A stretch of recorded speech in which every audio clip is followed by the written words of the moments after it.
안녕하세요, 김효석입니다. 하루 1책, 매일 한 권의 책을 읽어드립니다. 오늘 함께할 책은요, 뚜벅이 변호사 조우성이 전하는 뜨겁고 가슴 저린 인생 드라마라는 책인데요. 도대체 변호사가 무슨 책을 썼을까 궁금했어요. 그리고 조우성 변호사는 제가 개인적으로는 모르는데요. 이분이 강의를 동영상으로 봤어요. 협상 강의를 하시더라고요. 석세스TV에서. 굉장히 내공이 있으시고 강의도 잘하고 깊이가 있는 걸 느껴서 이분 참 한번 뵙고 싶다라는 생각을 했는데요. 우연히 이 책을 접하게 돼서 또 추천사가 또 마음에 들어서 더더욱 읽고 싶은 책이 됐습니다. 한번 잡았는데 제가 부산 가는 차 안에 왕복하다가 이걸 다 읽었어요. 너무너무 재밌어서 드라마 같아요. 이 실제 있었던 사건을 이제 재구성한 건데 또 실제 있었던 사건이다 보니까 더더욱 흥미가 가고 또 우리가 기본적으로 알아야 될 법률 상식도 여기서 배울 수 있었습니다. 얽히고 설킨 삶의 희노애락이 묻어있는 소송의 뒷얘기를 볼 수 있고요. 진실이 아닌 진심이 담겨있는 사연의 그 조각들을 만날 수 있다라고 이 책에 써 있네요. 차동엽 신부님은 이렇게 추천했습니다. 바로 이런 것이 휴머니즘이다 라고 이야기를 해줬네요. 조우성 변호사는 현재 법무법인에 근무하고 있습니다. 17년간 법조인으로 삶을 살아봤고요. 책의 내용을 보면 검사보, 그러니까 수습 검사를 한번 해본 거죠. 수습은 아니고 인턴이라고 해야 될까요? 다 한번 해봐요.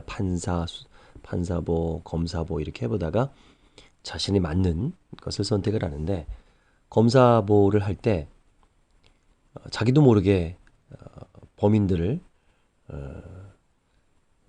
변호하고 있더래요.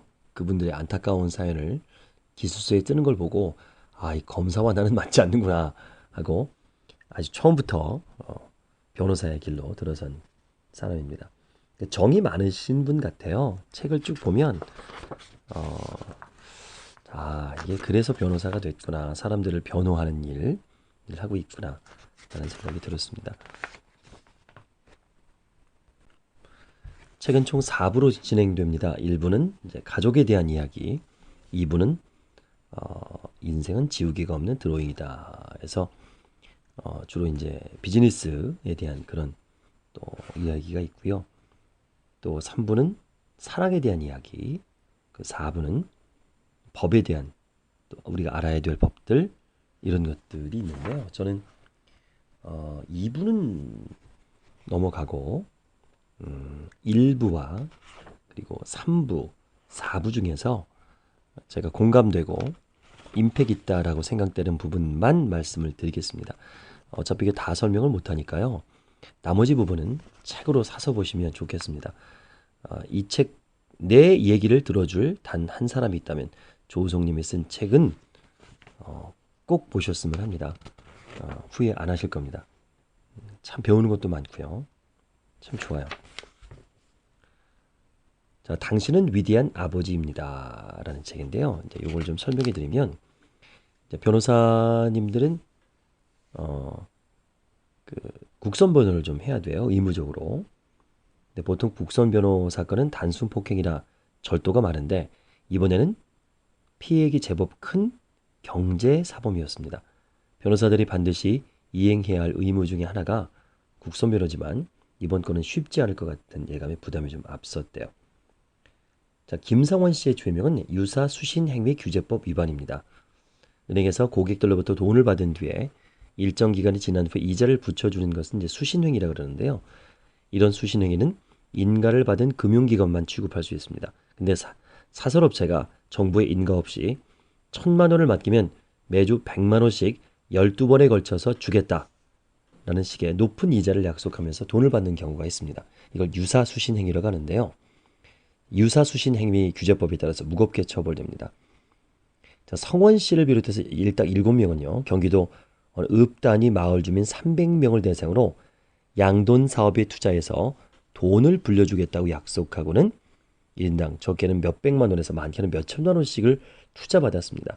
이들은 투자자들에게 매주 일정한 이자를 지급하면서 실비를 쌓다가 어느 날 갑자기 100억 원에 이르는 돈을 챙겨서 도망가 버려요. 결국 주범은 못 잡았고요. 일당 6명은 구속이 됩니다.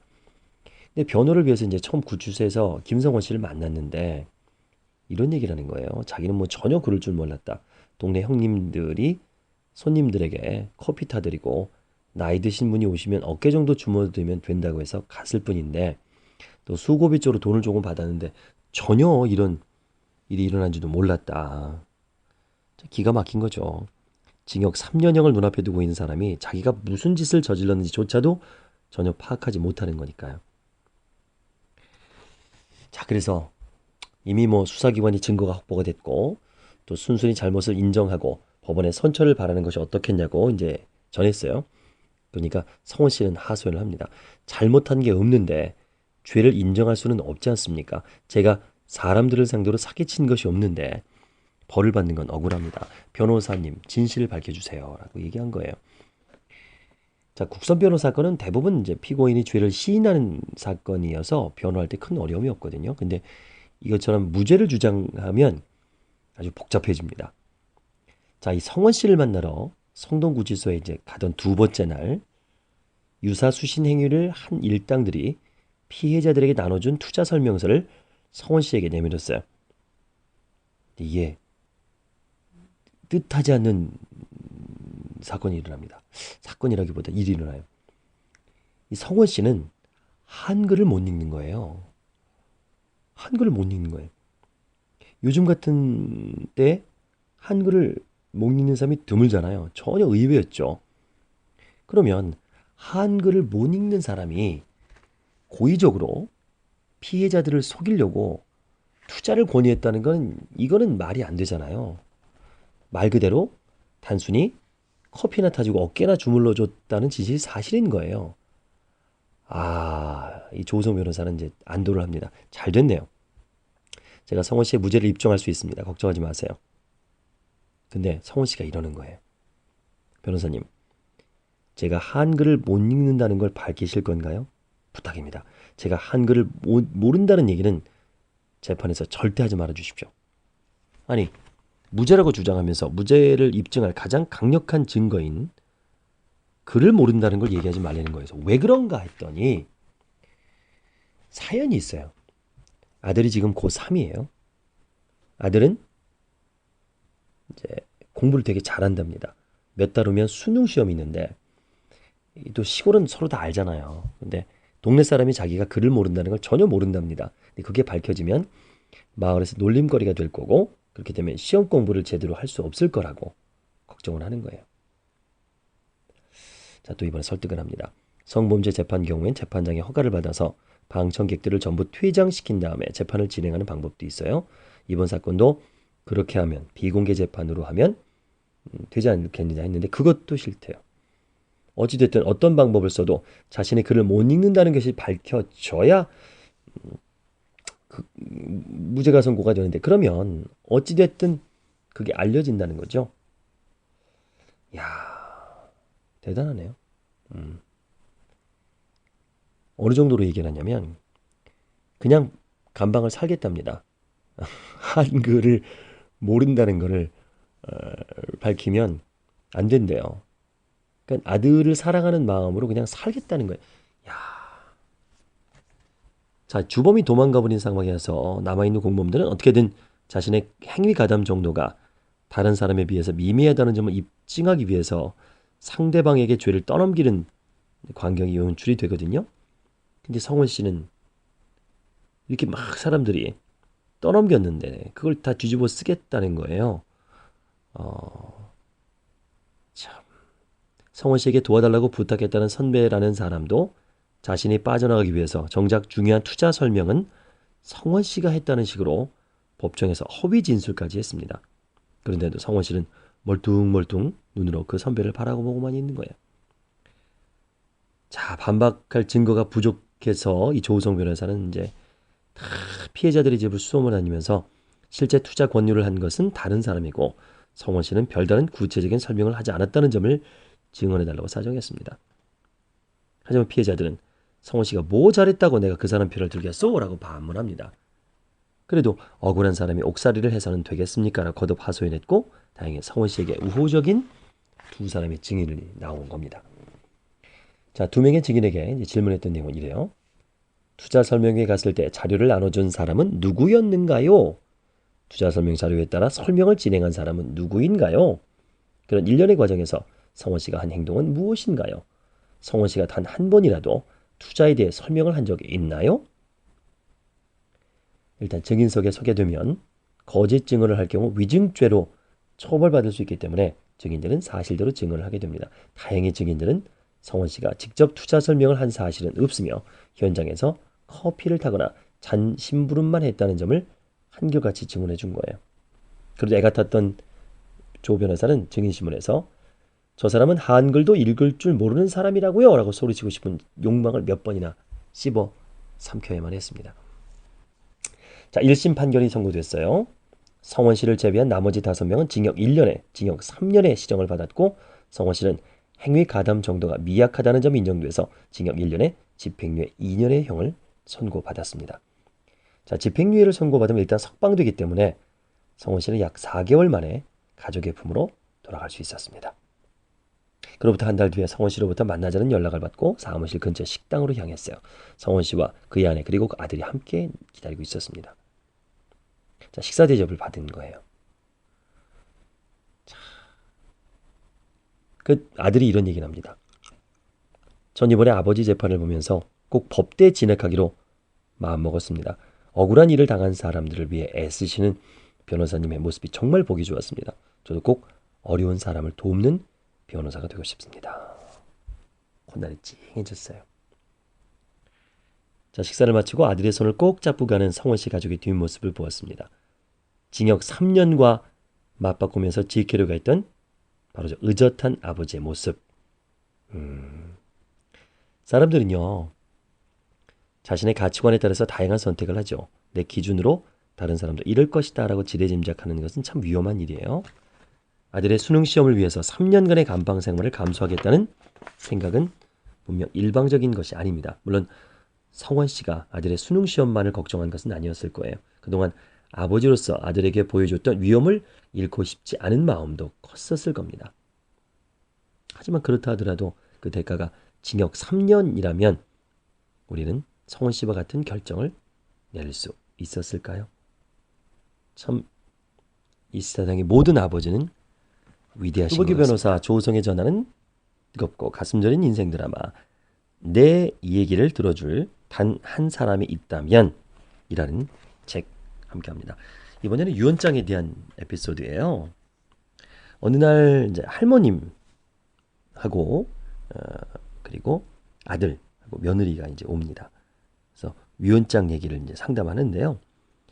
평생 고생만 하셨는데 6개월 전에 위암 선고를 받으셔서 현재 항암 투병 중이십니다. 라고 이제 얘기를 해요.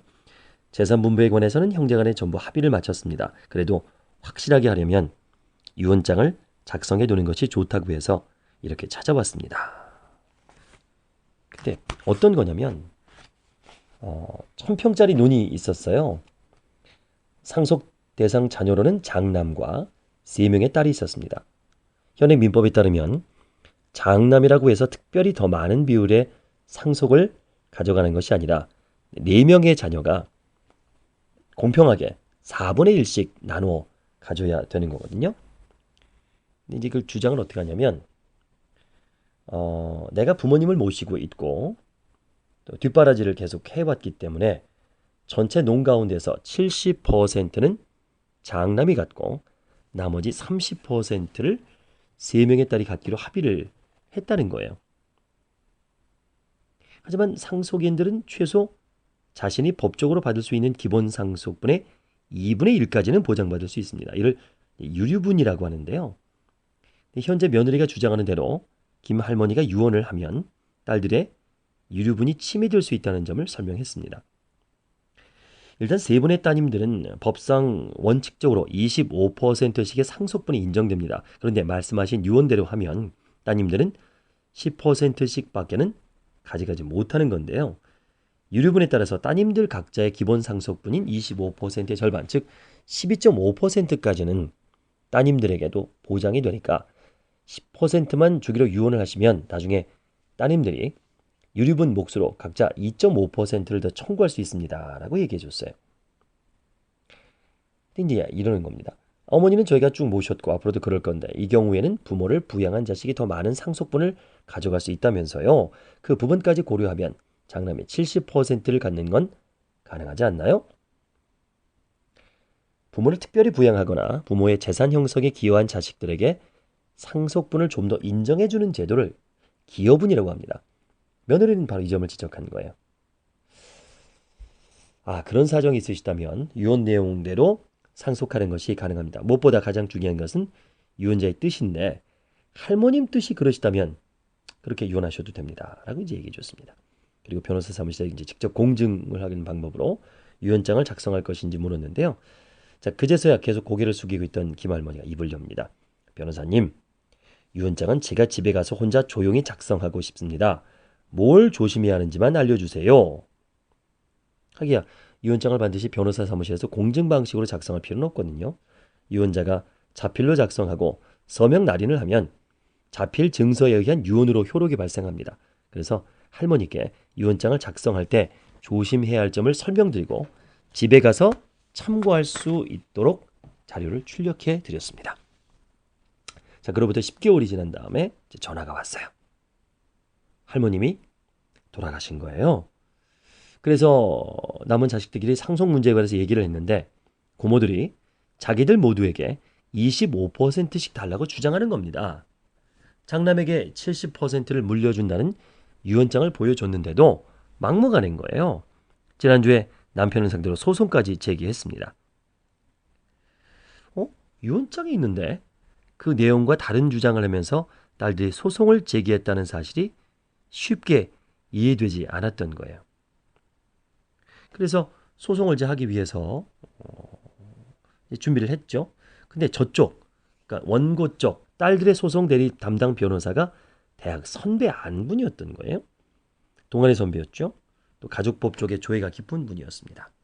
그래서 이제 물어봤죠. 아니 왜 이런 말도 안 되는 뻔히 질 것 같은 소송을 하는가? 라고 한 거예요. 나중에 하게 됐습니다. 나중에 어떤 비밀이 있었냐면 유언장이 있는데 자세히 보니까 주소와 날인이 없어요. 주소와 날인이 없어요. 이걸 못 봤던 거예요. 그 아들이, 며느리가. 근데 주소와 날인이 없으면 유언장으로서 효력을 발휘할 수 없습니다. 왜 이런 일이 일어났을까요? 눈치채셨는지 모르겠는데 일부러 할머님은 조용히 집에서 쓴다고 해놓고 변호사님에게 조심해야 될 건 뭐가 있나요? 라고 물어본 거예요. 분명히 변호사는 주소와 날인을 하셔야 됩니다. 라고 얘기했고 또 메모까지 된 안내서까지 드렸는데 이분은 하지 않은 겁니다. 결국에는 졌습니다. 재판에서. 졌습니다. 이야, 깊은 뜻이 있으셨던 거예요. 일부러 실수하신 거죠. 일부러 할머니가. 이 전후사정이 이래요. 할머니가 병원에서 암투병을 하고 있을 때 병문안을 봤던 큰딸에게 할머니는 조 변호사가 작성해줬던 유언장 작성 시 유의해야 할 점이라는 안내장을 몰래 쥐어주면서 나중에 당신이 세상을 떠나가든 꼭 변호사를 찾아가서 이 종이를 보여주고 유언장에 문제가 있다는 것을 이야기하라고 했다는 거예요. 그러니까 이제 며느리가 너무 욕심을 냈고요. 마음 약한 아들은 아내가 하자는 대로 그냥 따라간 거였겠죠. 근데 할머님은 조 변호사의 설명을 들으시고는 일부러 나중에 문제가 될 수 있는 유언장을 만들 생각을 하셨던 거예요. 야, 세상에 어르신이 그런 생각까지. 그러니까 이분은 사남매에게 공평하게 재산을 나눠주고 싶었는데 이 며느리가 자꾸 그러니까 왜냐하면 또 그렇다고 며느리를 또 그 자리에서 어떻게 할 수가 없잖아요. 자기를 또 봉양하고 있는 며느리고 또 잘못 보이면 돌아가시기 전에 몹쓸 걸 당할 수도 있잖아요. 참 위대한 모종이고 놀라운 어르신의 지혜죠. 법을 도구로 삼아가는 변호사인 조 변호사에게도 큰 가르침을 주신 사건이었습니다. 이번에도 그 유산 상속에 대한 그런 또 사례입니다. 자, 삼형제 김봉학, 김병학, 김영학 삼형제는요. 20년 전에 선친이 작고하면서 선친 명의로 되어 있던 인천시 강화의 논 5,000평을 셋째인 김영학 씨 단독 명의로 이전을 했습니다.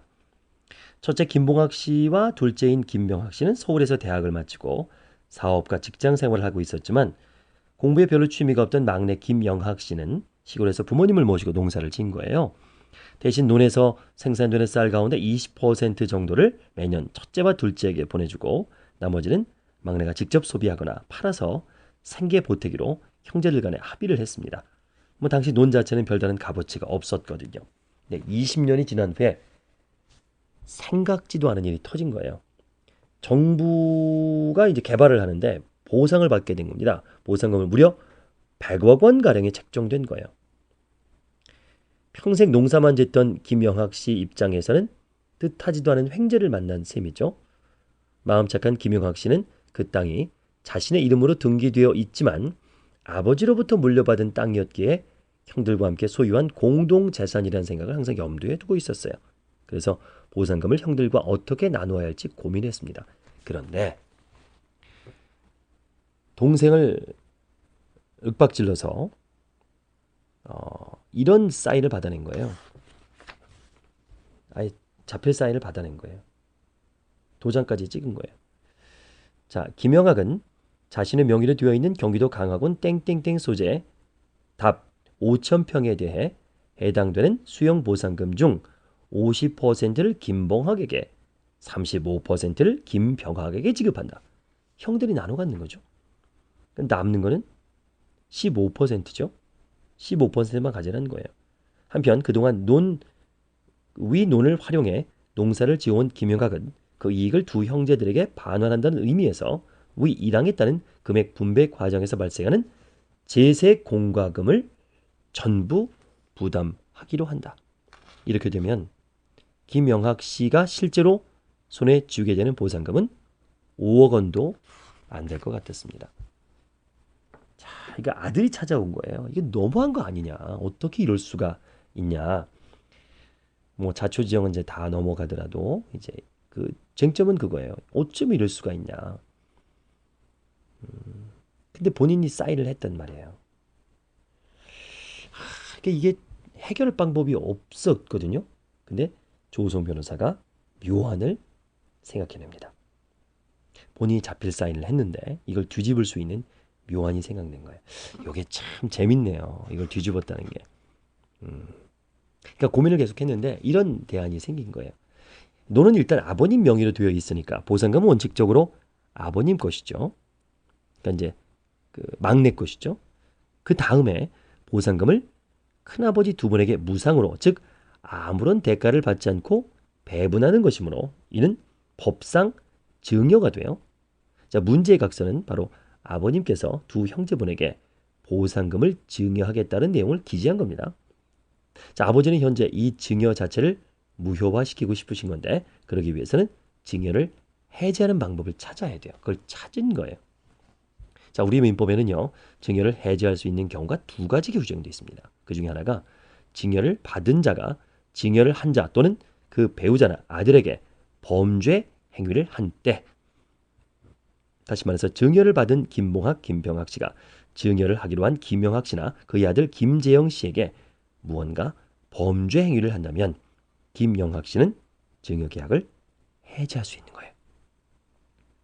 이제 범죄 행위가 뭘까요? 그렇게 짠 거예요. 몇 대 맞으면 되는 거예요. 가서 아들이 가서 큰아버님들에게 몇 대 맞으면 되는 거예요. 그러면 해제가 된다.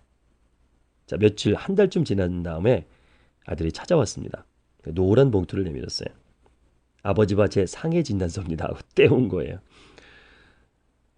자, 이 아들이 들려준 얘기는 이렇습니다. 추석날 저녁에 온 가족이 모였을 때 재영 씨와 큰아버지들에게 각서 내용의 부당함을 토로했고요.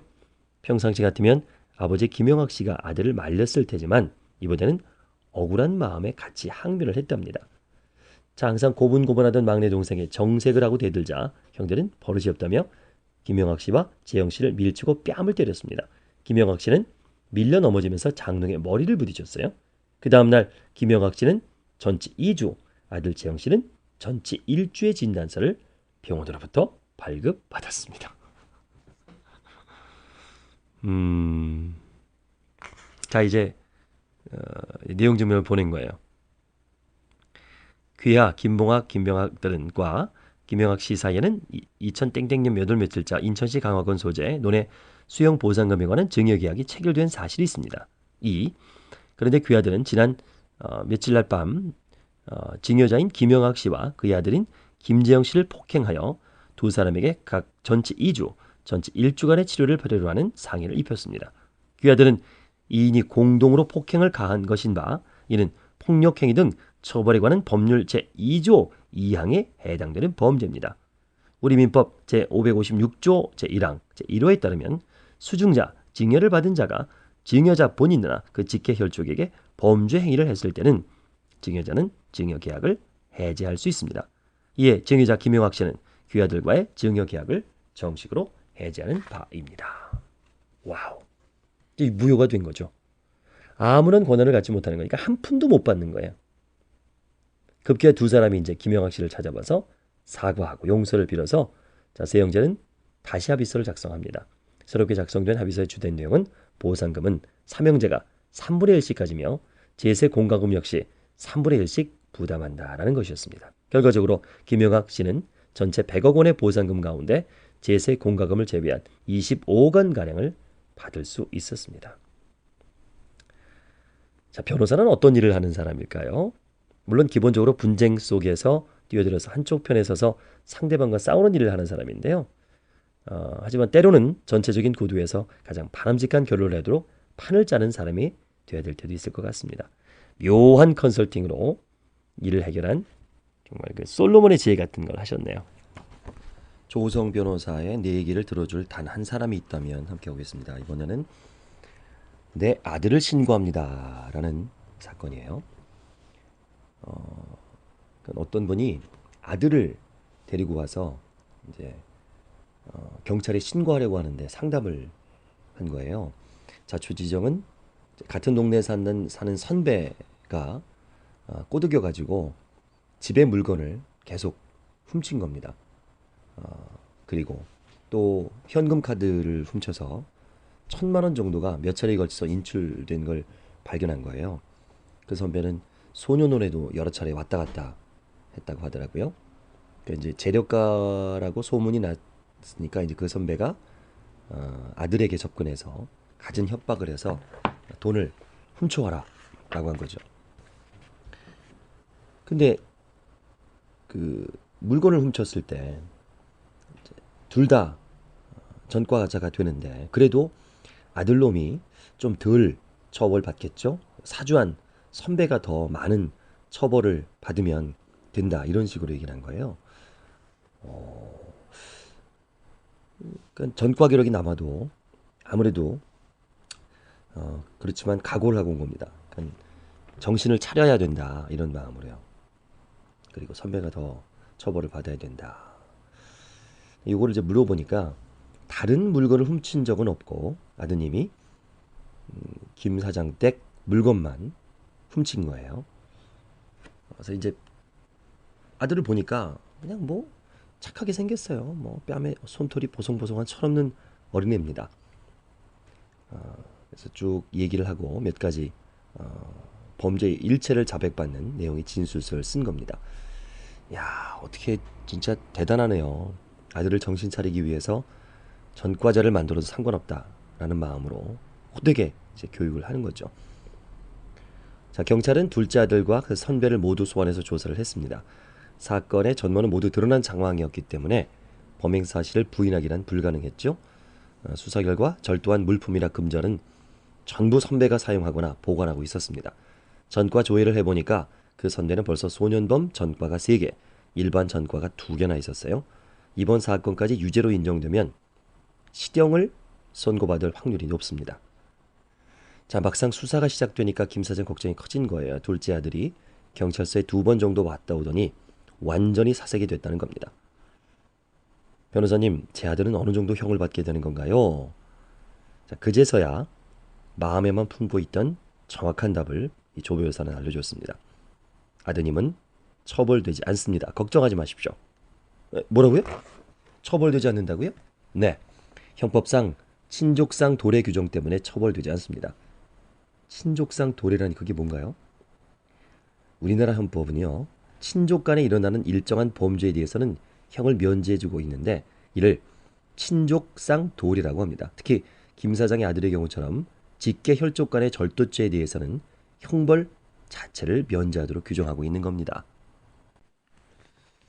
그래서 김 사장의 재물을 훔친 아들은 피해자인 김 사장과 친족 관계이기 때문에 처벌받지 않는 거예요. 하지만 그 선배는 김 사장과 아무런 친족 관계가 없기 때문에 처벌을 받는 겁니다.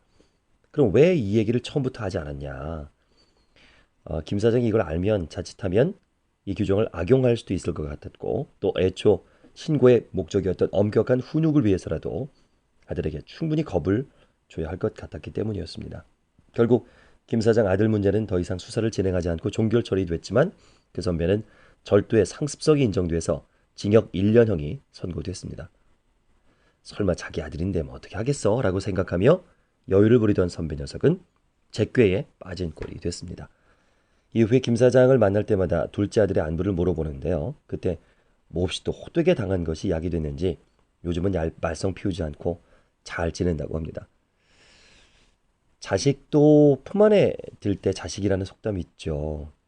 자식이 어렸을 때는 부모의 뜻을 따르지만 자라서는 제 뜻대로 행동하려 함을 이르는 말입니다. 법률 상담을 하다 보면 자식이 문제를 일으켜서 부모가 죄인이 된 심정으로 상담하러 오는 경우가 참 많아요. 문제를 일으킨 자식들 중에는 그런 부모의 마음을 헤아려 반성하는 부류도 있지만 여전히 철없이 반항은 나의 특권이라는 표정으로 세상 무서운 줄 모르는 부류도 있습니다. 그럴 때면 꼭 너 같은 자식 낳아서 키워봐라 라는 어른들의 말씀이 떠오릅니다. 눈에 넣어도 안 아픈 아들을 전과자를 만들어서라도 정신을 차리게 하고 싶었던 김 사장에게 친족상 도래는 법이 내려준 뜻밖의 선물인 셈이죠. 물론 뭐 악용하면 안 되겠지만요. 이번에도 가족 간의 다툼 이야기입니다. 이번에는 누나와 아버지와 남동생 간의 다툼이에요.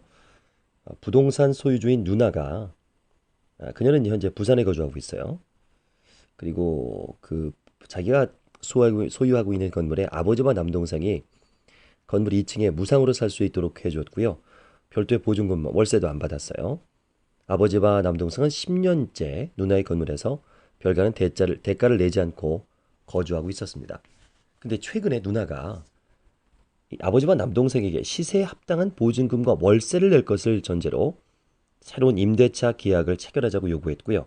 아버지와 남동생은 이를 거부했습니다. 결국 누나는 두 사람을 상대로 기존의 무상 임대차 계약을 해지한다는 통보를 하고 건물 명도를 요구한 겁니다. 소장 내용만 보면 아버지와 동생 측에서 반박할 내용이 거의 없어요.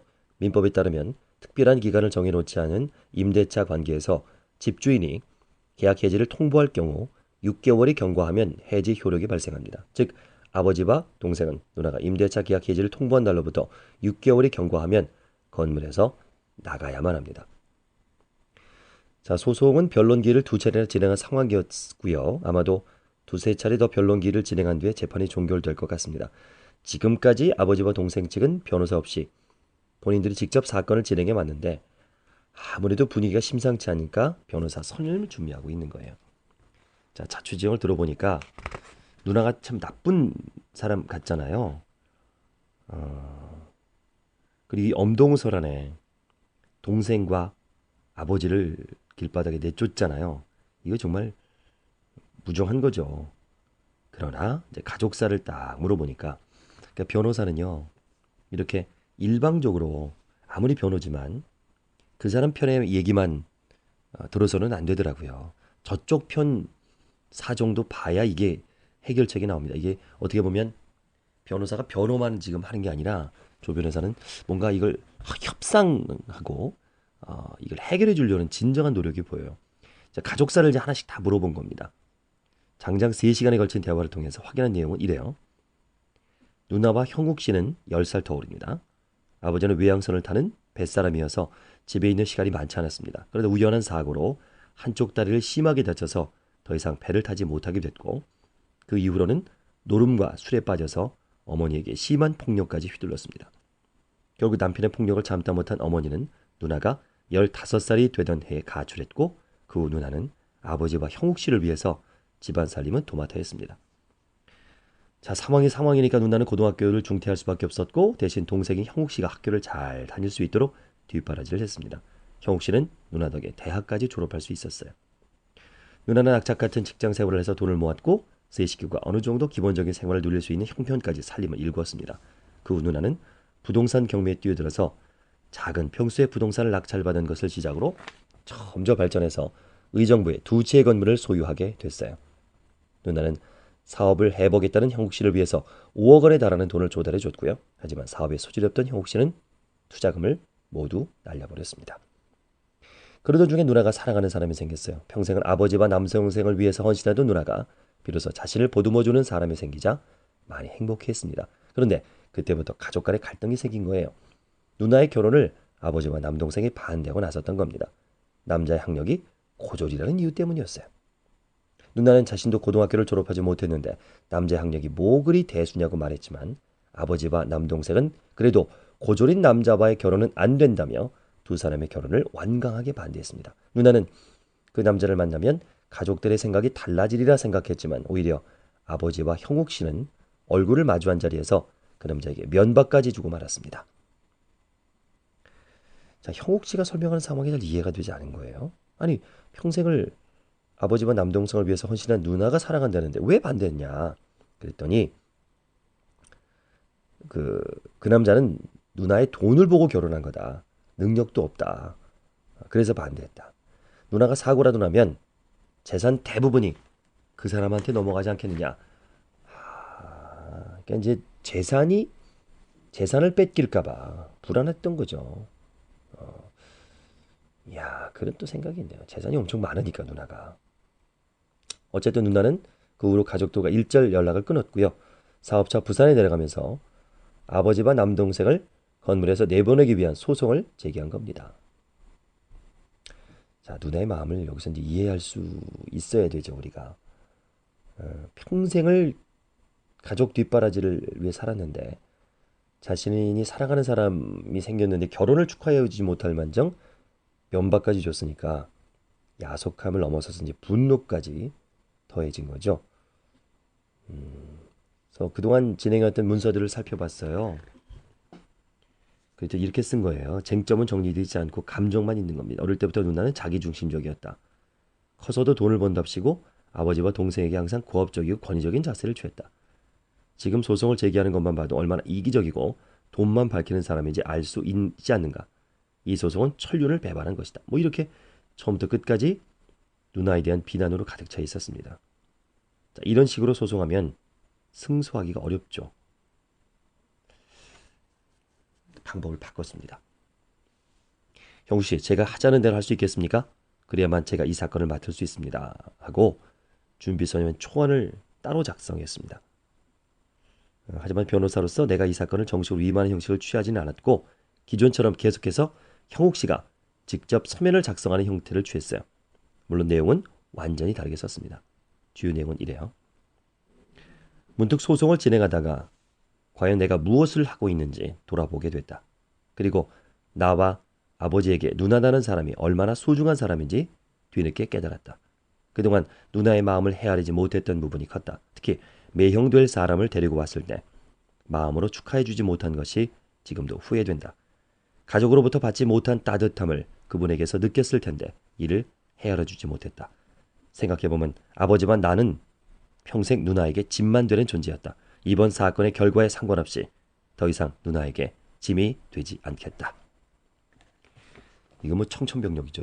이거 뭐 이렇게 되면 우리 잘못을 시인하는 거잖아요. 그럼 누나는 의기양양할 때 이 말이 안 되지 않습니까? 어차피 지금 방법으로 가면 집니다. 남은 건 이거밖에 없어요. 다른 수가 없습니다. 자, 법원에 서면을 제출했습니다. 3주 뒤에 재판 당일 변호사는 이제 방청석에서 지켜본 거죠. 비밀로 해야 되니까. 형욱 씨 재판을 지켜봤는데 형욱 씨의 사건 변호가 판사에 의해 호명되자 누나 측 대리인인 변호사와 형욱 씨가 판사 앞에 섰습니다. 그때 누나 측 변호사가 말했습니다. 재판장님, 원고 측이 소송을 취하하겠다고 합니다. 재판장이 물었습니다. 아, 그래요? 그럼 피고 측에서도 이의가 없는 거죠? 피고인 형욱 씨는 얼른 방청석에 있는 조 변호사를 쳐다봐요. 조 변호사는 고개를 끄덕였습니다. 형욱 씨는 대답했습니다. 네, 이의 없습니다. 재판장이 다시 물었습니다. 네, 이 사건은 확정적으로 취하됐습니다. 그럼 피고인들이 계속 이 사건 건물에서 사는 것을 원고가 허락해준다는 의미로 이해하면 됩니까? 원고 측 변호사는 대답했습니다. 네, 이번 기회에 아예 영구적인 무상 사용 계약서를 하나 쓰려고 합니다. 뒷일은 제가 알아서 처리하도록 원고로부터 위임을 받았습니다. 재판을 마치고 나온 형욱 씨는 어리둥절한 표정이었습니다. 조 변호사는 형욱 씨에게 누님이 우리가 준비한 서면을 보고 마음을 달리 먹은 것 같다고 설명했습니다. 그것 보세요. 역시 누님은 누님입니다. 누님이 이렇게 마음을 열었으니 형욱 씨는 앞으로 누님에게 더 잘해야 됩니다. 형욱 씨와 아버지는 살고 있던 건물에서 계속 살 수 있게 됐고요. 이후 가족관계도 어느 정도 회복됐다는 이야기를 전해 들었습니다. 자, 변호사는 소송에서 승소해야 돼요. 근데 승소하는 방법에는 법적인 논리를 강하게 주장하는 방법도 있지만 대신 애둘러 상대방의 상처난 마음을 어루만져 줌으로써 근본적으로 문제를 해결하는 방법도 있습니다. 조 변호사는 처음 형욱 씨 이야기를 들었을 때 한 번도 만나본 적이 없는 그 누나의 아픔과 외로움이 가슴에까지 전해오는 느낌이었어요. 법적인 내용만을 앞세워서 원고와 싸우는 것은 의뢰인과 원고 양측 모두에게 상처가 될 것이 뻔합니다. 원고가 진정으로 원하는 것은 자신의 희생에 대한 감사 그리고 선택에 대한 지지와 응원이었어요. 상대가 진정으로 원하는 것이 무엇인지를 알고 있는데도 자존심을 이유로 다른 방법을 선택했다는 것은 분명 옳지 않습니다. 결과는 과정이 아름다울 때 진정으로 빛나죠. 어떤 의미에서 승소를 쟁취할지는 몰라도 결국 과정을 지배하는 것은 변호사의 몫이죠. 그러면서 진정한 얘기를 들어줄 단 한 사람이 있다면 조우성님이 지은 책 함께 하고 있습니다. 이번에는 3부 사랑하라라는 부분이 전 개인적으로 참 마음에 들어서 에피소드를 조금만 소개해 드리려고 그래요. 저 디테일한 거는 책을 봐야 됩니다. 그러니까 원작을 아무리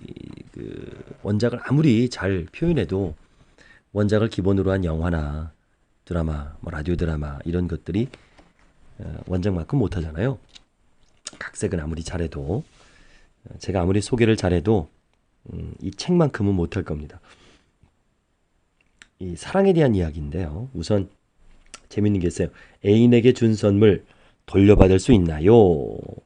그러니까 연애할 때 구찌 핸드백 250만 원, 티파니 150만 원, 프라다 지갑 100만 원, 지미 이게 뭔지 모르겠네요. 예, 150만 원짜리 구두, 마리아꾸 뭐 어쩌고 핑크 머플러 잘 모르겠네. 머플러가 200만 원이에요. 이런 명품들을 선물했어요. 근데 차인 거예요, 여자한테. 너무너무 억울해서 그러면 내가 선물한 거라도 좀 돌려받아야겠다. 그렇게 해서 변호사를 찾아온 겁니다. 근데 이게 다 증거가 있는 게 영수증을 다 또 모아놨어요. 왜냐? 카드로 샀거든요. 할부로. 지금도 할부를 내고 있는 거예요. 여자는 떠났는데 할부금은 계속 낸다. 이게 뭐 얼추 합해도 얼마예요 이게? 400, 500, 600, 700, 800만 원 정도 되네요. 속상하죠. 돌려받을 수 있을까요? 결론부터 말씀드리면 돌려받을 수 없습니다. 연애 기간 중에 권군이 취향에게 선물한 것은 법적으로 평가하자면 증여예요. 증여는 한쪽 당사자가 아무 대가 없이 무언가를 주겠다고 약속하고 상대방이 이에 동의하면 성립하는 법률 관계입니다. 근데 문제는 이렇게 증여했던 물건을 돌려받고 싶다는 건데 이럴 때는 이미 성립했던 증여를 해지하거나 취소할 수 있어야만 됩니다. 근데 아무리 민법 조문을 뒤져봐도 이미 건너간 선물을 되돌려 받을 수 있는 절차를 명시한 내용이 없는 거예요. 굳이 이제 조문을 찾는다면 민법 제 561조에 부담부 증여가 있는데요. 즉 증여를 할 때 증여를 받은 사람도 일정한 부담을 지기로 약속했다면 차후 증여를 받은 사람이 그 약속된 부담을 제대로 이행하지 않았을 경우에는 증여를 해지할 수 있다는 내용입니다. 이런 거예요. 이제 약속을 하는 거죠. 그걸 서면으로, 그것도 말로는 안 되고 서면으로 약속을 하면 그게 해지할 수 있는 게 되죠. 예를 들면은 내가 이 선물을 줄 테니까 나랑 결혼해줘. 또는 나랑 일주일에 한 번 이상 만나줘야 돼. 뭐 이런 서면 약속이 된다면 근데 그렇게 해서 어떻게 선물해요? 완전히 이거는 계약이 되잖아요. 사랑이 아니라 계약이 되잖아요. 근데 이거를 잘 이용하면 재밌는 사례가 나올 수 있겠네요. 잘 이제 응용하는 방법을 이 책에 써 있는데 이럴 수 있겠어요. 한편으로는 조심해야 되는 부분도 있고요. 자, 이런 겁니다. 자, 자기야, 내가 말이야 올 연말에 보너스를 받을 것 같은데 그때 명품 가방 하나 사줄게. 그러면 최양은요, 어머 오빠 진짜 멋지다 라고 말하고는 얼른 메모장을 꺼내서 오빠가 방금 약속한 사항을 이 메모장에 써주면 나는 이미 명품 가방을 받은 기분일 것 같아. 호호호호 하나 써줘. 이렇게 요청하는 거예요. 그러면 안 써줄 수가 없잖아요. 그래? 뭐 그게 어렵겠어. 좋아. 이 오빠가 멋지게 써주지. 나 권 누구누구는 올 연말에 최 누구누구 옹주에게 명품 가방을 사준다. 그리고 멋지게 사인. 됐지? 자, 이렇게 서면으로 자신의 증여 의사를 남겼다면 연말이 됐을 때 둘 사이가 문제가 생겼다 하더라도 최양은 박군에게 명품 가방을 사줄 것을 요구할 수 있게 된다는 결론입니다. 왜 서면으로 남겼으니까 약속이 절대로 혹시 누가 이런 서면을 요구하면 사인하면 안 됩니다.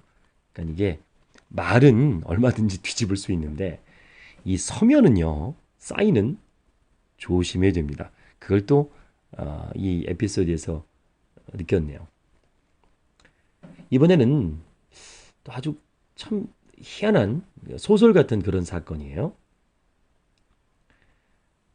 사장님, 웬만하면 법원의 조정을 따르시는 것이 좋을 것 같습니다. 그렇게 계속 분쟁해봐야 소에게 피해만 갈 것 같은데 10개월째 재판이 지루하게 진행되고 있었어요.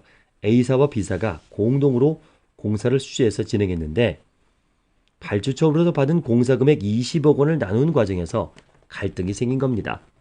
A사는 B사가 제대로 일을 안 했기 때문에 애초 절반씩 나누기로 했던 공사 대금을 A사가 80%, B사가 20%의 비율로 배분 받아야 한다고 주장한 거예요. 자, A사가 그렇게 주장하는 근거는 이렇습니다.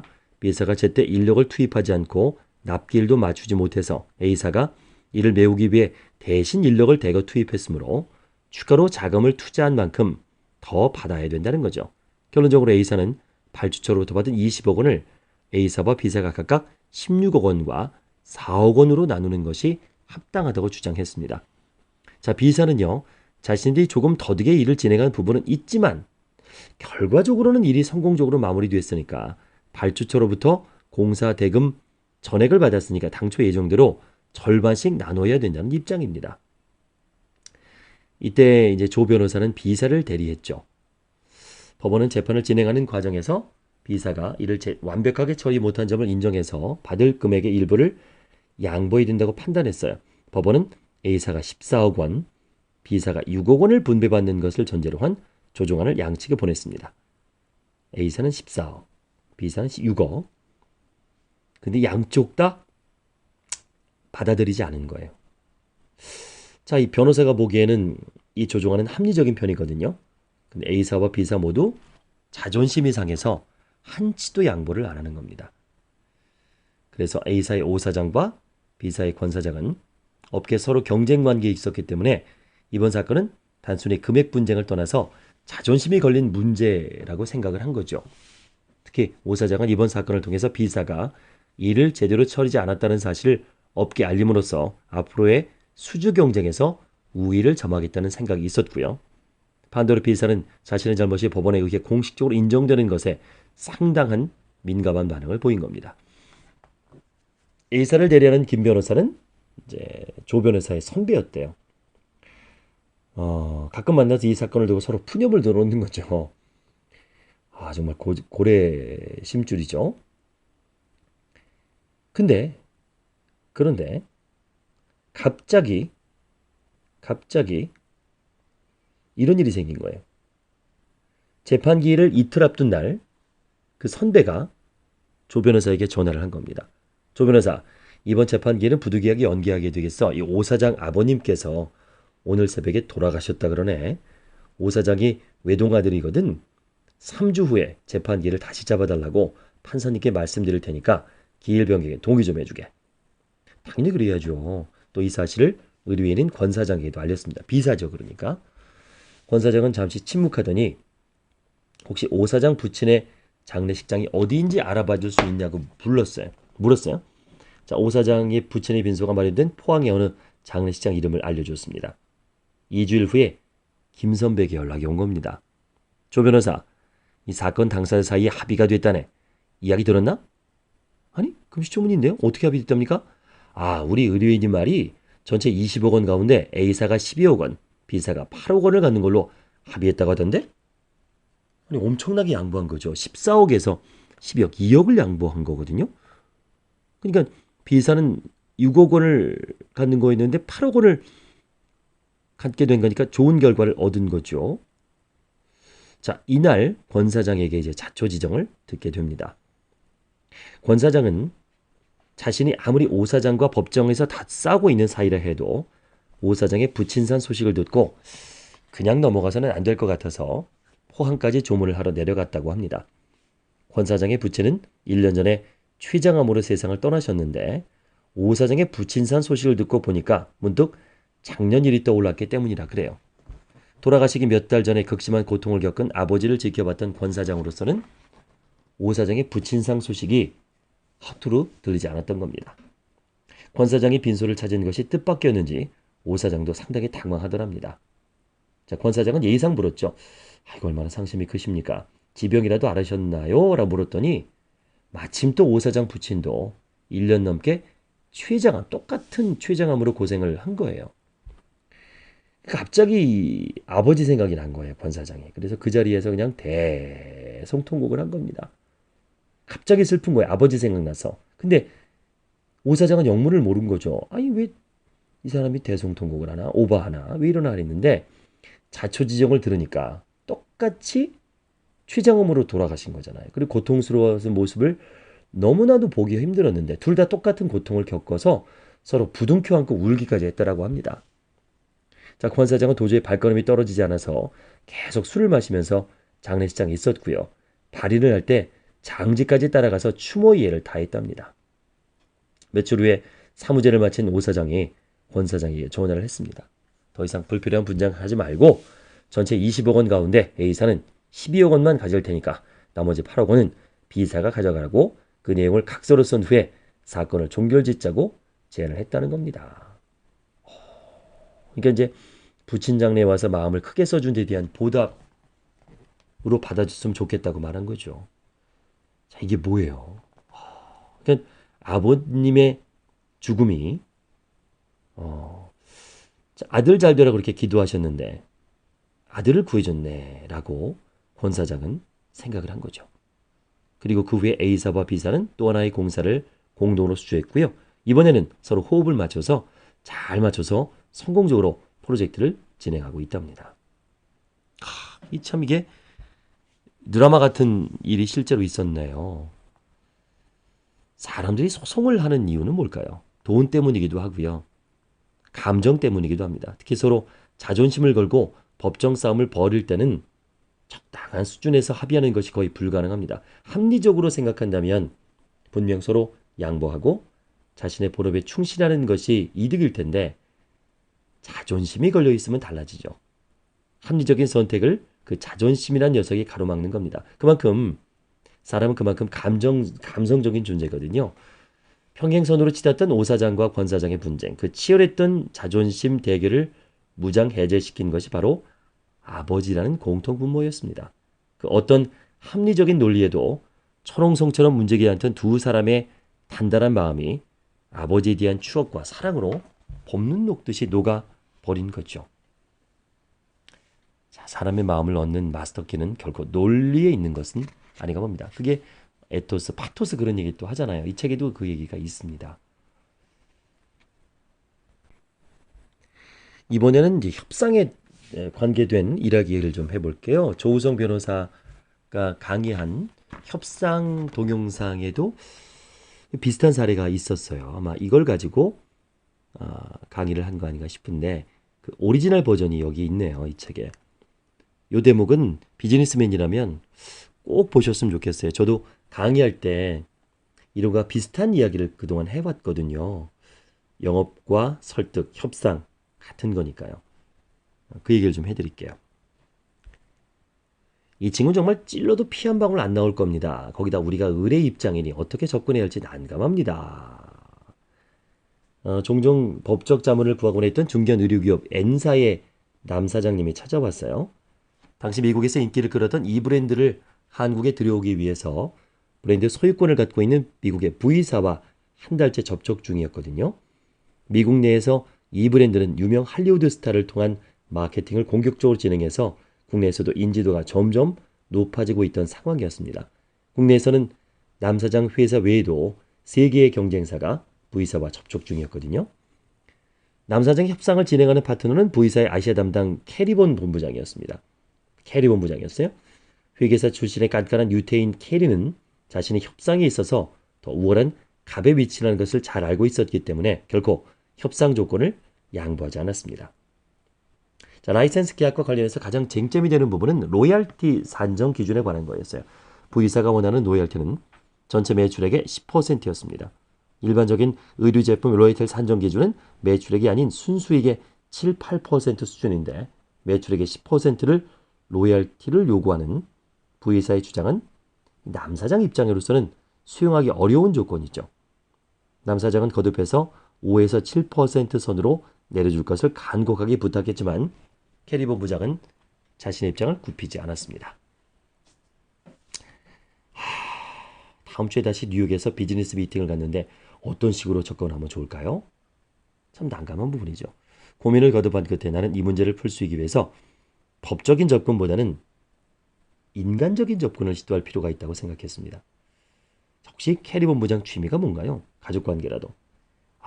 그 친구요. 비즈니스 미팅에 절대 개인적인 얘기는 안 해요.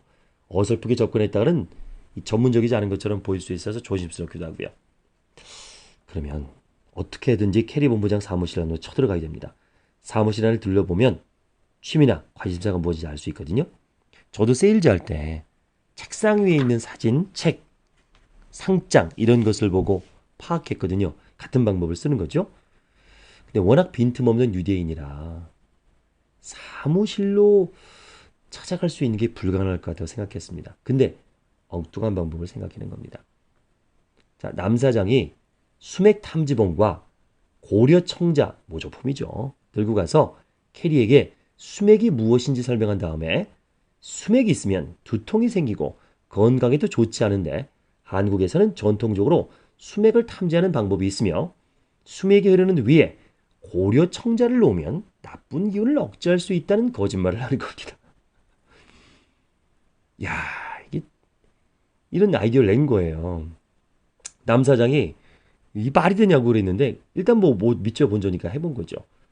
그래서 회의하는데 수맥 탐지본과 고려청자를 보여준 거예요. 이 뭡니까? 캐리가 물었더니 그 설명을 한 겁니다. 그 사무실로 남 사장을 안내한 거예요. 궁금하니까 호기심이 있으니까. 자, 수맥 탐지본 이리저리 휘저으면서 사무실 곳곳을 돌아다니는데 이거 쇼죠, 쇼. 그래서 사무실 돌아다녀야 되잖아요. 왜냐면 수맥을 탐지해야 되니까 막 실컷 보는 거예요. 그때 캐리의 암벽 등반 사진이 사무실 한쪽 벽에 있는 겁니다. 여러 개 메달도 있고요. 이 사람이 암벽 등반을 하는구나. 어쩐지 악수할 때 손바닥이 아주 단단하다 했어. 이제 얘기합니다.